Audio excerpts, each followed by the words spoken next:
तो दहशत म्हणण्यापेक्षा एक दरारा त्यांनी ठेवलेला आहे. त्यांना मालक म्हणतात तिकडच्या त्या ठिकाणी मालक म्हणतात. आणि विशेष म्हणजे त्यांची परमनंट आमदार अशी ख्याती होती 2009 पर्यंत. म्हणजे 4 ते 5 टर्म ते परमनंट आमदार राहिल्यामुळे ते तिथून आमदारच राहत होतात. आणि विशेषतः त्यांना विरोधक म्हणजे शिवसेनेतून भाजपमधून त्या काळी निर्माण झाला नव्हता. त्यामुळे त्यांचे एक हाती वर्चस्व या ठिकाणी बघायला पवार आणि शरद पवारांनी पण त्यांना मोठी ताकद दिली होती. अगदी बरोबर आहे. शरद पवार अजित पवारांनीही त्यांना मोठी ताकद दिली. ती पूर्वश्रमीची काँग्रेसमध्ये असेल, पण 1998 मध्ये राष्ट्रवादीची निर्मिती झाली त्यावेळेसपासून ते राष्ट्रवादी सोबतच होते. विशेष म्हणजे हे पवार कुटुंबियाचे नातलगही आहेत म्हणजे त्यामुळं त्यांना त्याचा फायदाही झाला आहे. राजन पाटील हे राष्ट्रवादी काँग्रेसच्या स्थापनेपासून राष्ट्रवादी सोबतच आहेत. जवळपास तिथं 3 ते 4 टर्म ते आमदार राहिलेले आहेत. 2009 साली मोहोळ मतदारसंघ हा अनुसूचित जातीसाठी रिझर्वेशन झाला. त्यानंतर त्यातून त्यांना उभारता येत नाही. मात्र त्यांनी गेले जवळपास 2009 आणि 14 आणि 19 साली त्यांच्याच विचाराचा आमदार तिथून निवडून आणलेला आहे. परंतु 24 साली तिथलं राजकारण बदललं आणि राष्ट्रवादीत उभी फूट पडल्यानंतर शरद पवार गट व अजित पवार गट निर्माण झाले. त्यानंतर राजीव खरे हे 2024च्या निवडणुकीत या ठिकाणावर विजयी झाले. शिवसेनेतून ते राष्ट्रवादीमध्ये गेले शरद पवारांच्या पक्षात आणि विजयी झाले. त्यापूर्वी त्या ठिकाणचा जर आपण वाद बघितला तर वाद राष्ट्रवादी काँग्रेस अजित पवार गटात असलेल्या 2 नेत्यातच या ठिकाणी मोठा वाद पाहायला मिळतो.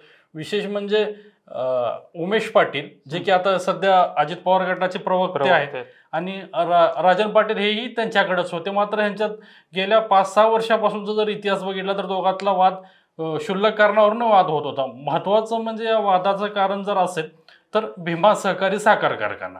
भीमा सहकारी साखर कारखान्यावरूनच ह्या उमेश पाटील आणि राजन पाटील यांच्यातील वाद उफाळून आला. भीमा सहकारी साखर कारखान्यावर यापूर्वी राजन पाटलांचं वर्चस्व होतं. मात्र ते वर्चस्व मोडीत काढण्यासाठी उमेश पाटलांनी आपले कोल्हापूरचे धनंजय महाडिक यांची मदत घेतली आणि त्यामुळं राजन पाटलांचं पॅनल त्या निवडणुकीत थोडंसं पराभूत झालं. यामुळे त्यांच्या दोघातले वाद विकोपाला गेला. विशेषतः गेल्या 2-3 वर्षापासून तर त्याचं अंतर्गत कलह झालेला.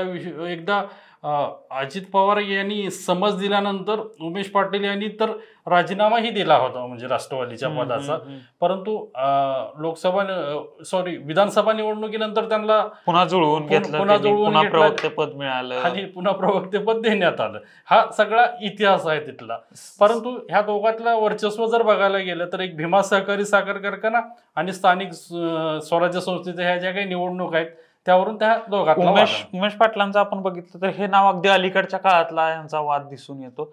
आधी असं म्हणतात की राजन पाटील यांनी मोहोळ तालुक्यात किंवा अनगरमध्ये विरोधकच कोण तयार होऊन दिला नाही. राजन पाटलांची दहशतच तेवढी तिथे आहे. अगदी बरोबर आहे. गेल्या एक 20-25 वर्षाच्या काळातलं आपण राजकारण तिथलं बघितलं तर त्यांची दहशत मात्र आहे आणि तो त्यांचा दराराही आहे तेवढाच. म्हणजे आपल्याला तो दहशत म्हणण्यापेक्षा एक दरारा त्यांनी ठेवलेला आहे.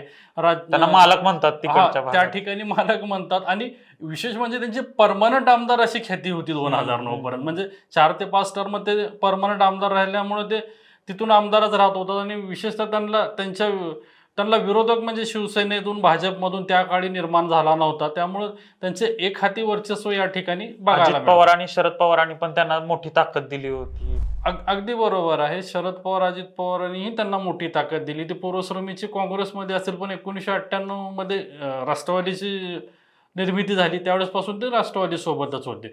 विशेष म्हणजे हे पवार कुटुंबियाचे नातलगही आहेत म्हणजे त्यामुळं त्यांना त्याचा फायदाही झाला आहे.